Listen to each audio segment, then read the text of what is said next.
Hello and welcome. I'm Leigh-Ann Gerrans and you're watching W News, broadcasting live from the Arabiya headquarters.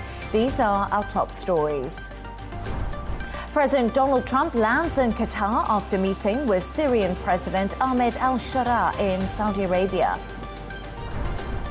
Meanwhile, Israeli strikes killed 53 people in Gaza as the UN warn action is needed to prevent genocide. And eligible for parole, Eric and Lyle Menendez have their life sentences reduced by an LA judge, giving them hopes for freedom.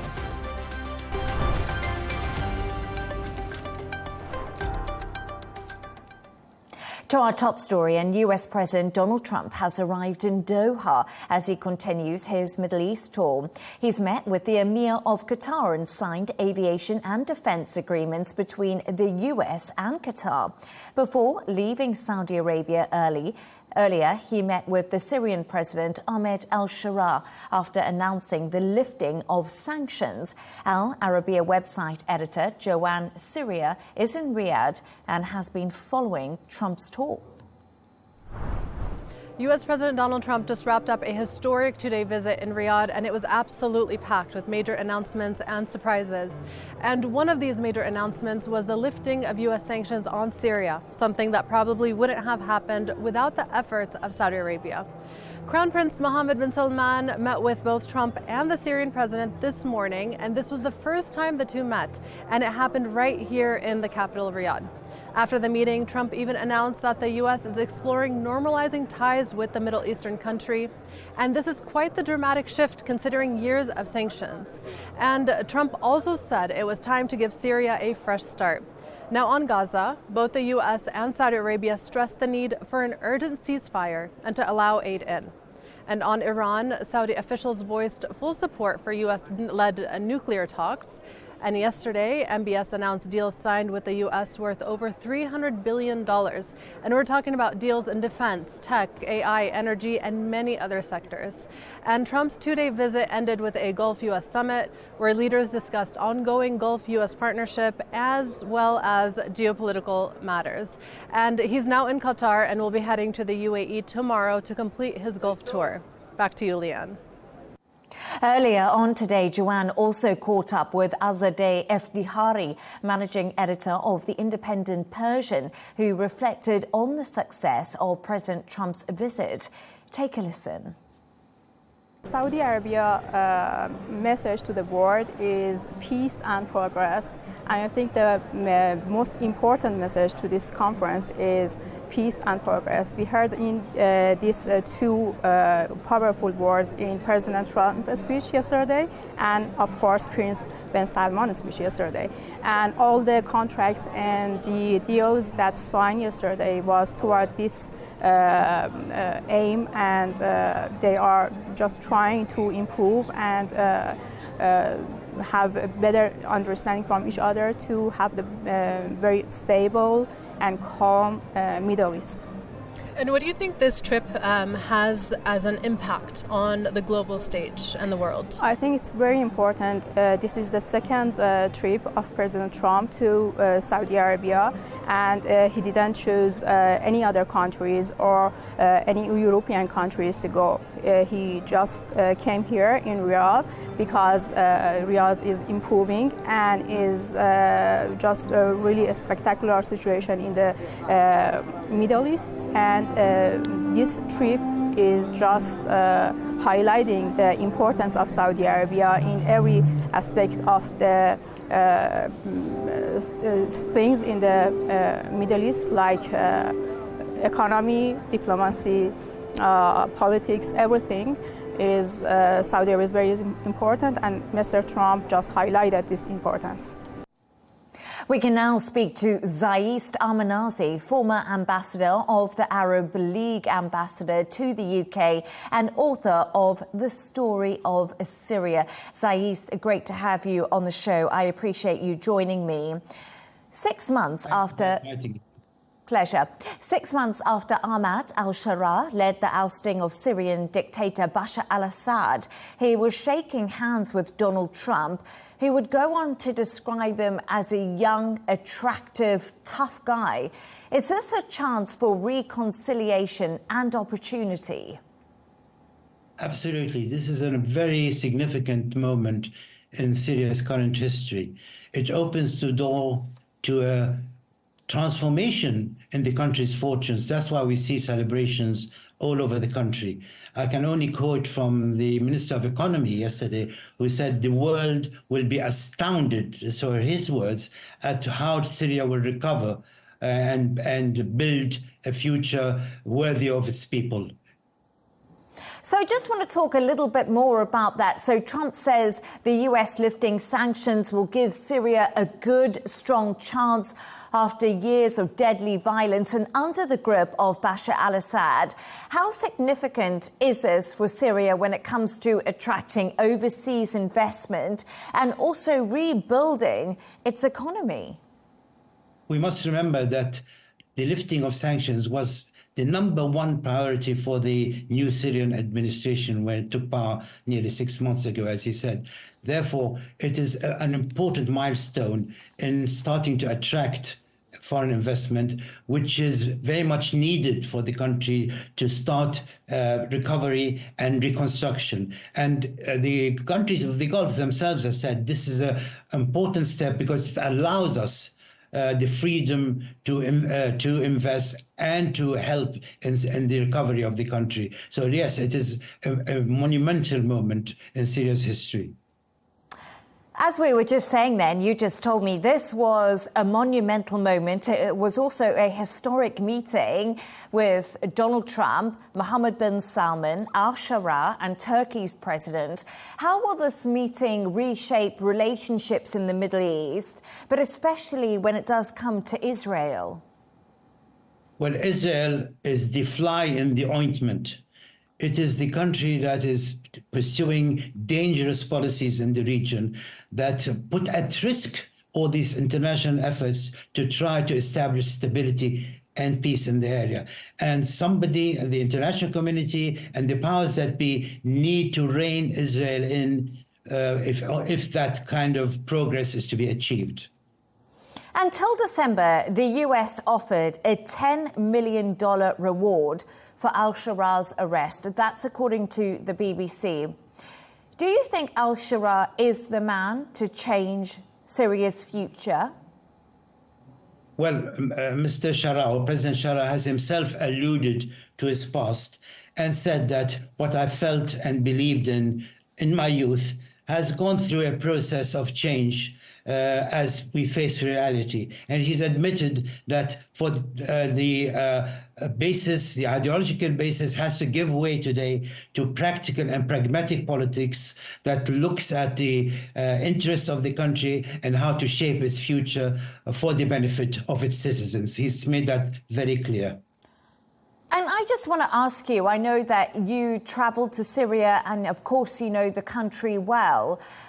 What kind of state is Syria in right now? It's going through a massive transition. A lot needs to change at the moment. Where does the Syrian people and the world of Syria, the country, where is that right now in this transition period? The challenges are immense.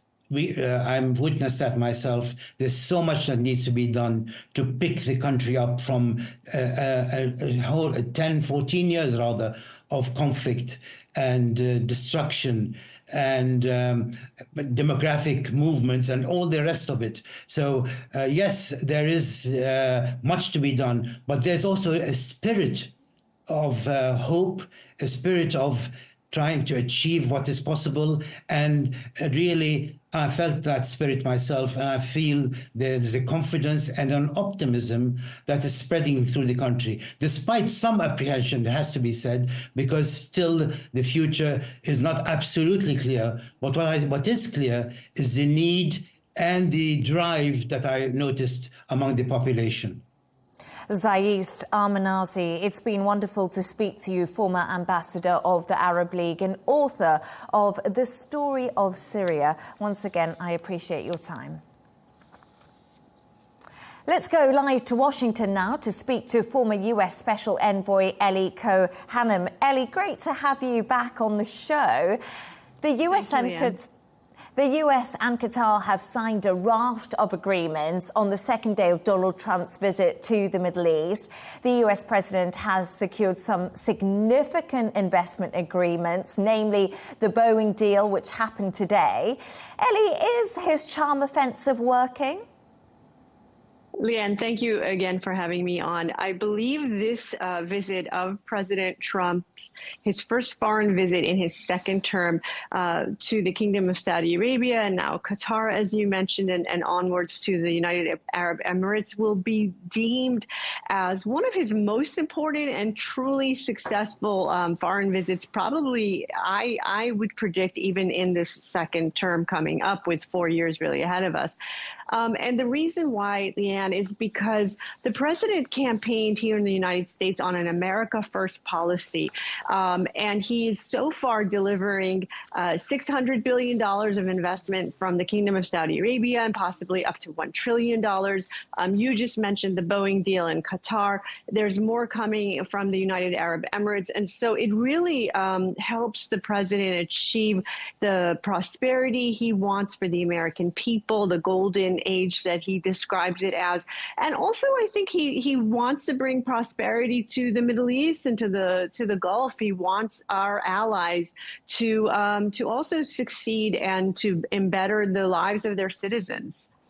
So, Ellie, how is Trump's visit to the Middle East actually going down domestically? Domestically, it's going down really well, very well received. Everything, I think the optics, the visual of the president, first when he arrived in the Kingdom of Saudi Arabia, and the gorgeous purple carpet, the royal treatment that he received, the horses that were alongside the beast, the president's limo, all of that, the warmth of the relationship between President Trump and Crown Prince MBS, it was just very visible for us here in the United States as we watched it on our screens at home.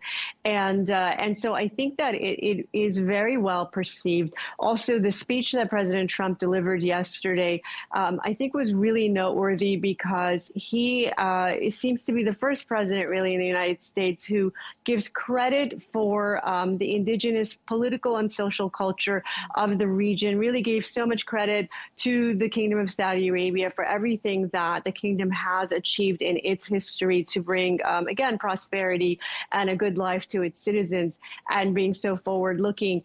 He also, very noteworthy, made a direct ask to the Crown Prince of normalization with Israel. He said, "It's my dream that the Kingdom of Saudi Arabia will join the Abraham Accords." And so all of this is very well received in the United States. But Ellie, overshadowing Donald Trump's visit is the controversy over the gift of a luxury plane from Qatar, with some Republicans expressing concern and critics saying this could violate constitutional gift rules and that could amount to foreign influence. What do you make of this? I think it's a whole lot of creating something out of nothing. Leigh-Ann, I'll tell you why. Because first of all, this airplane, even though they're trying to present this as something that's been given to the President of the United States, it's actually going to go to the Department of Defense. And at that point, the Department of Defense would apparently pick the airplane apart and retrofit it and do whatever they need to do to secure it and make it, possible for use by the President.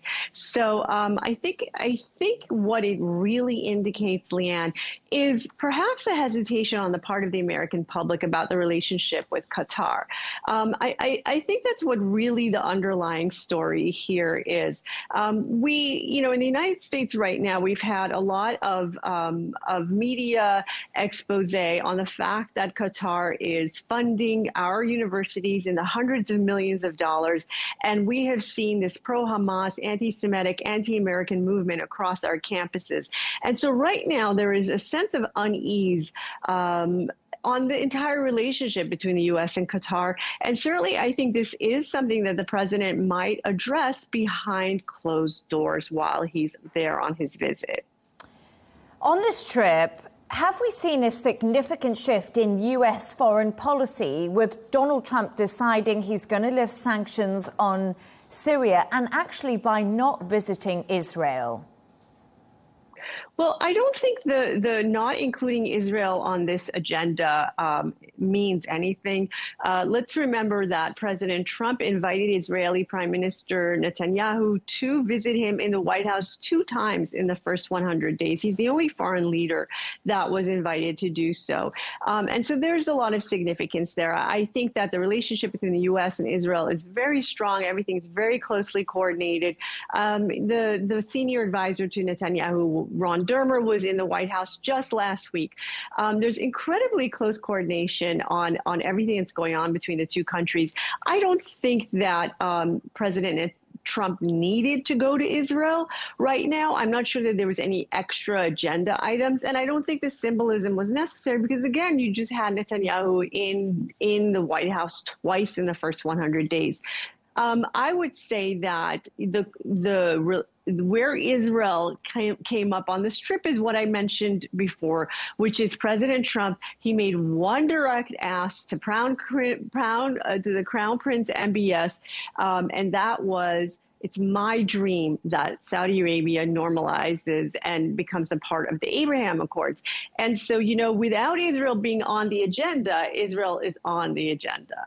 Yes, absolutely. Good point, Ellie. The timing of Trump's trip coincides with Turkey hosting top-level delegations from Russia and Ukraine. Ellie, I know you don't have a crystal ball, but I'm going to ask you this question anyway. Could Putin, Zelensky and Trump really meet each other? Well, here's the thing, Leigh-Ann. President Trump would do just about anything to bring that war between Russia and Ukraine to an end. And so he would certainly jump on an airplane and go to Turkey, especially while he's already in the region.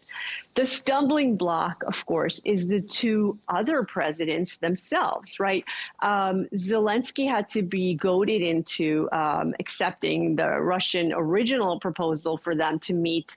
And now it seems like President Putin is perhaps taking a step backwards. So there would be no purpose in President Trump going to Turkey if we can't get the other 2, if we can't get Putin and Zelensky to agree to a face-to-face meeting themselves.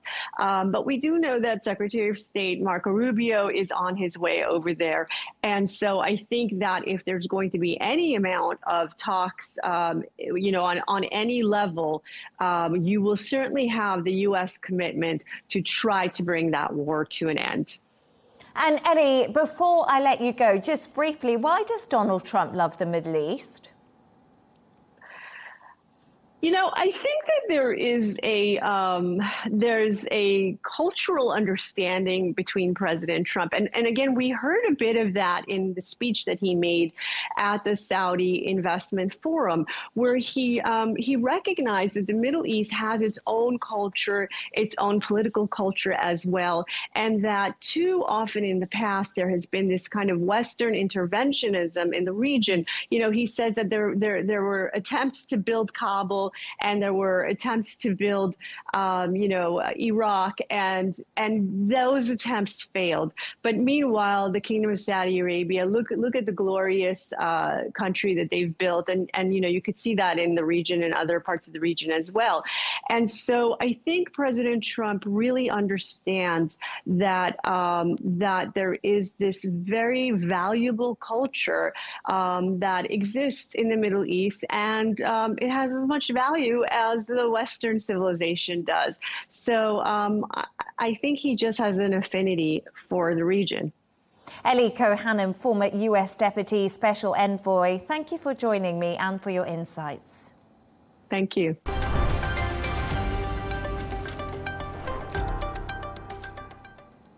Hamas say at least 80 people are dead after an Israeli airstrike hit Jabalia in northern Gaza earlier this morning. It follows an attack on the European hospital and courtyard in the south on Tuesday, which killed at least 16 people.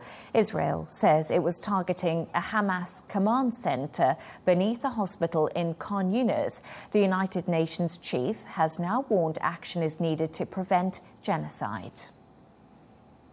We can now go live to Tel Aviv to speak to our correspondent there, Trent Murray. Trent, always great to have you on the show. Trent, major strikes yesterday. Israel say they were targeting Mohammed Sinwar, who is considered one of the highest-ranking Hamas commanders left in Gaza. What more do we know?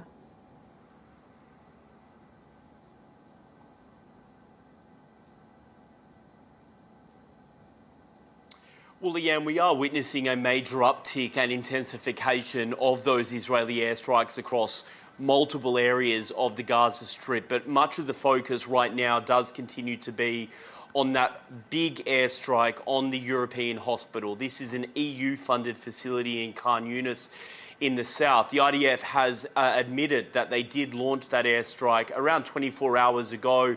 Reports from the scene suggest that up to 9 bunker-busting bombs were used. Certainly the pictures from there suggest it was a major strike in terms of its intensity, big craters in the ground, buckled concrete and roads. Now, the IDF is saying that they were targeting an underground facility underneath the hospital. They describe it as a Hamas command and control center.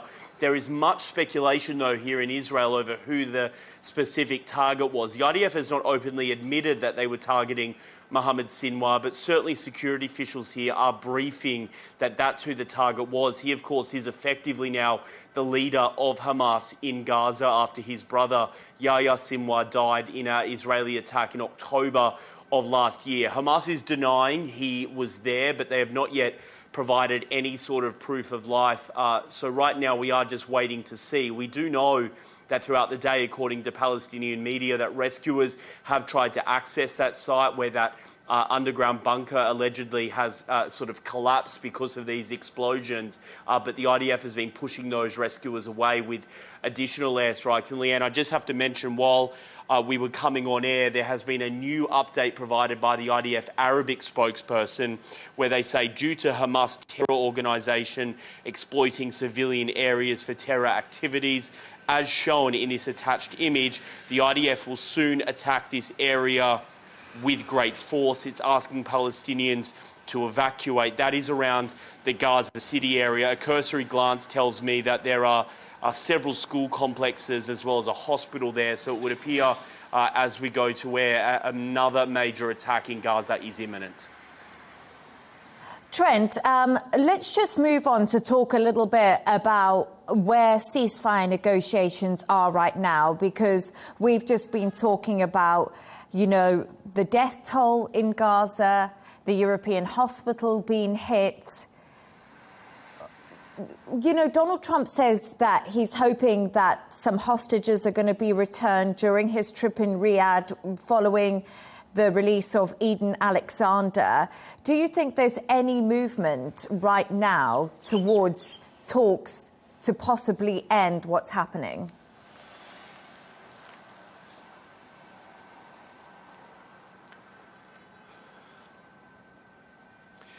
Well, look, on one hand, we are hearing that both Israeli and Hamas negotiators are currently in Qatar for a new round of negotiations towards a ceasefire.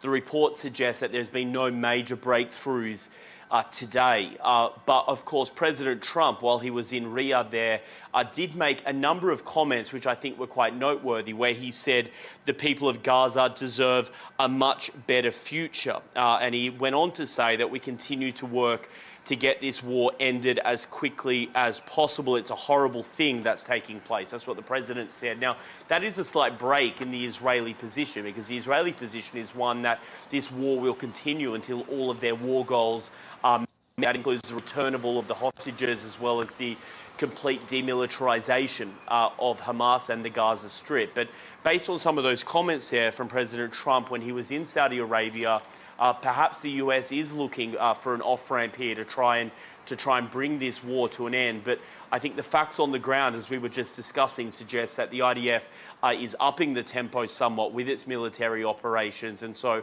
I think even though those negotiations are underway, the facts on the ground suggest that certainly for the next coming days, there's no immediate sign of a ceasefire. Trent Murray in Tel Aviv, thank you for joining us.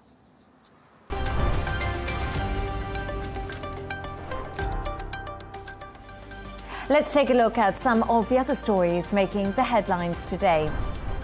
Canadian Prime Minister Mark Carney has criticised the UK's invitation to US President Donald Trump for a second state visit. Carney says the invitation undermines efforts to project a united front against Trump's talk of annexing Canada. UK Prime Minister Keir Starmer offered an invitation to Trump during a recent visit to the Oval Office. Pope Leo has offered to mediate with world leaders to end the ongoing conflicts. Speaking earlier today, the new pontiff said he himself will make every effort so that peace will prevail. During a meeting of Eastern Catholic churches, he said the whole see was always ready to bring enemies together, face to face, to talk to one another. The EU is examining whether President Trump can force him to pay more for prescription medicines.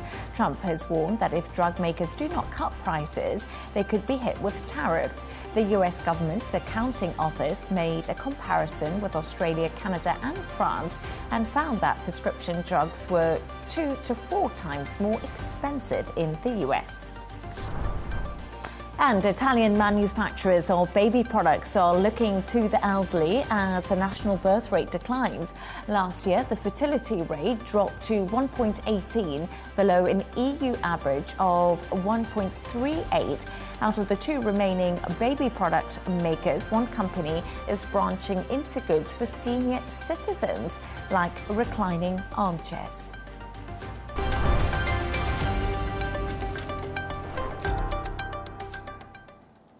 China has hit out at a warning by the US Commerce Department that using Huawei AI chips anywhere in the world breaks its rules. An expert quoted by the state-run Global Times said the move violates global free trade norms and would inflict damage on the global AI ecosystem. Yana Li reports from Beijing. Huawei is yet to comment on the development, but the reaction we've been seeing in Chinese state media on the announcement by the US Commerce Department won't come as much of a surprise. Speaking to the Global Times, a Chinese expert called it a typical example of hegemonic thinking and long-arm jurisdiction. Li Yong of the Chinese Association of International Trade also warned that it would simply drive China to pursue more innovation and a more advanced independent development in the field of technology. Now, it is important to note that this US Commerce Department rule is nothing particularly new. It's actually a clarification to guidance previously issued on Huawei's Ascend processors. They are subject to these measures because they almost certainly contain or were made in the US or with US technology, and that is likely in violation of US export controls. Washington says anyone in violation of the rules potentially faces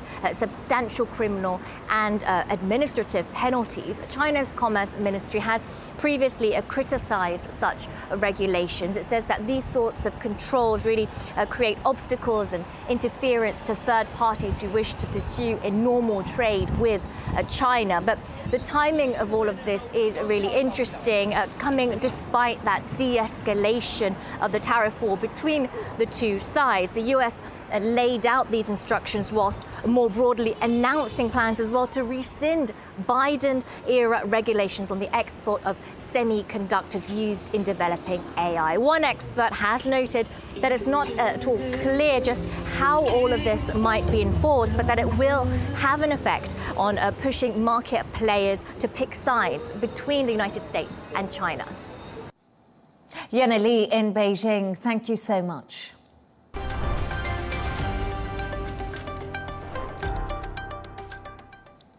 Let's take another look at some of the other stories making the headlines today. President Trump has offered to head to Turkey for talks on ending the Ukraine conflict. That's if Russian President Vladimir Putin agrees to attend. Ukraine's President Zelensky has accused Putin of not wanting to end the war. The Kremlin has refused to disclose whether Putin will travel to Turkey for those ceasefire talks. A Japanese military training plane has crashed after taking off from Komaki Air Base in central Japan. It's believed 2 people were on board at the time, with reports that they fell into a lake. A local fire department official says there has been no signs of the T-4 aircraft as of yet.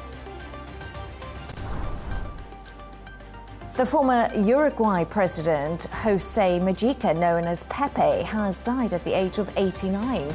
Mujica, who had been suffering from esophageal cancer, governed Uruguay from 2010 to 2015 and was known as the world's poorest president because of his modest lifestyle. The country's current president thanked his predecessor for the deep love he showed to his people.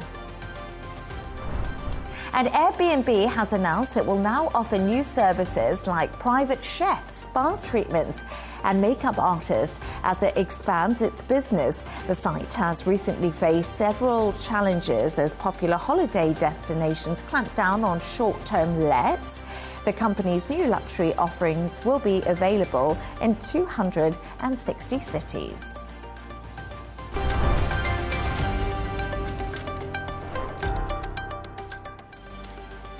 Let's take a look at the top business news now.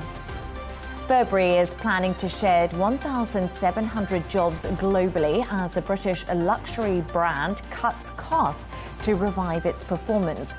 Burberry is in the early stages of a turnaround plan led by CEO Joshua Schulman, who is seeking to reverse the brand's years of underperformance versus luxury rivals. Tesla's board is exploring a new pay deal for CEO Elon Musk as the legal row over his $56 billion package continues. According to the Financial Times, the board has formed a special committee to review Musk's compensation. In case Musk's 2018 compensation deal is not reinstated through a court appeal, the committee will explore other ways to reward him for his past contributions.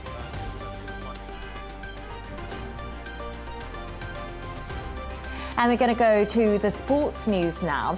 And Jasmine Paolini has become the first Italian woman to reach the Italian Open semi-final since 2014. She actually staged a massive comeback in the second set to beat Russian world number 11 Diana Schneider on Tuesday. 4-time Grand Slam champion Carlos Alcaraz has now reached the quarterfinals also for the first time, where he'll face Britain's Jack Draper in the next tie-up. And the Nottingham Forest striker Tayo Inomi is in an induced coma after undergoing surgery on a serious abdominal injury. The Nigerian international was injured after colliding with the goalpost during Sunday's 2-2 Premier League draw with Leicester City. In a statement, Nottingham Forest said the player had undergone surgery and was now recovering well.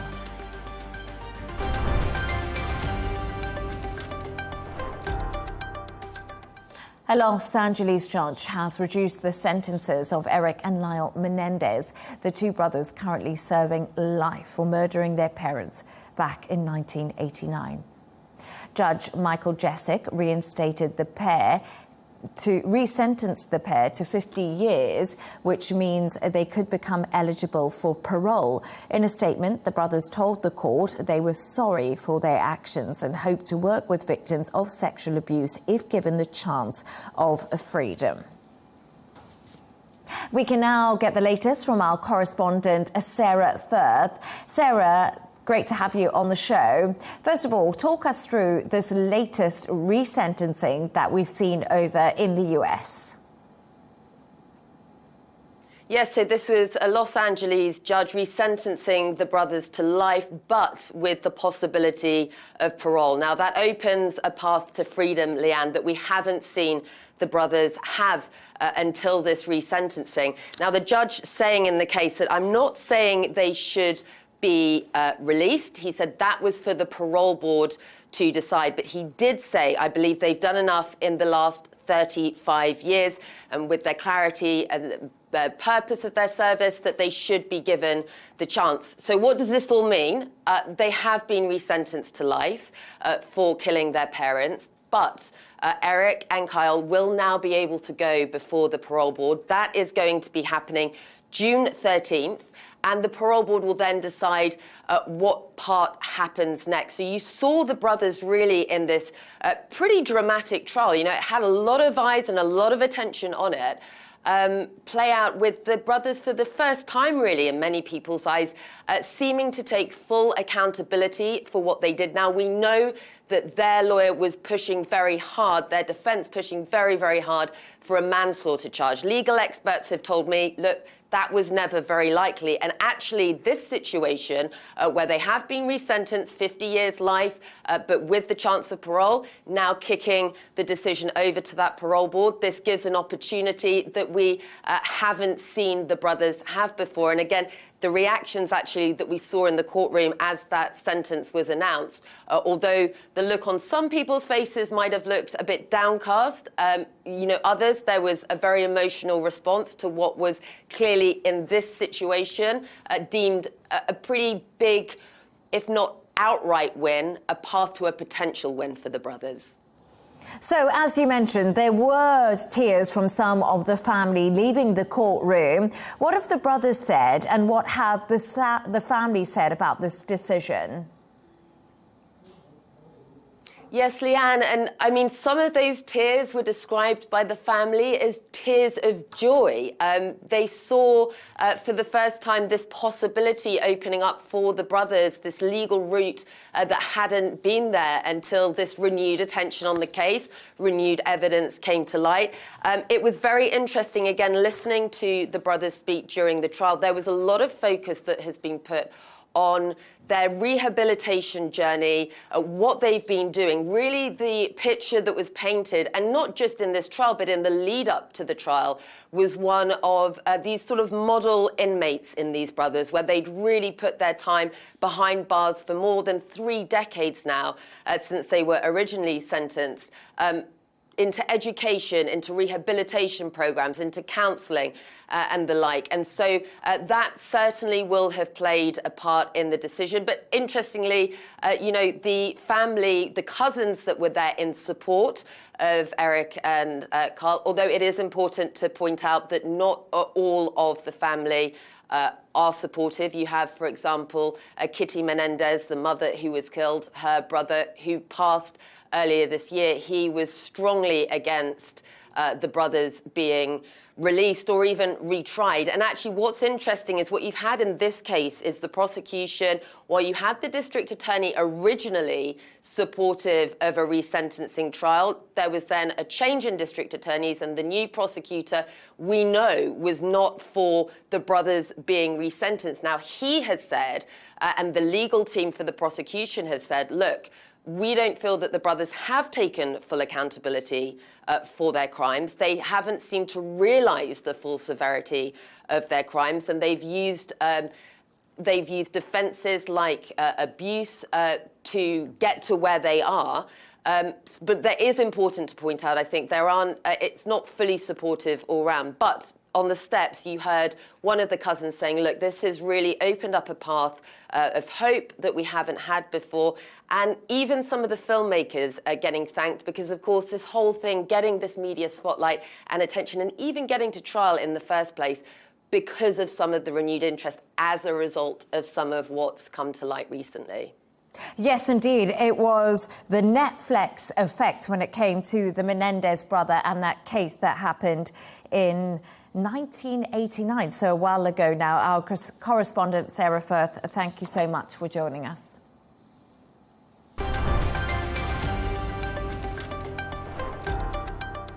A reminder of our top stories.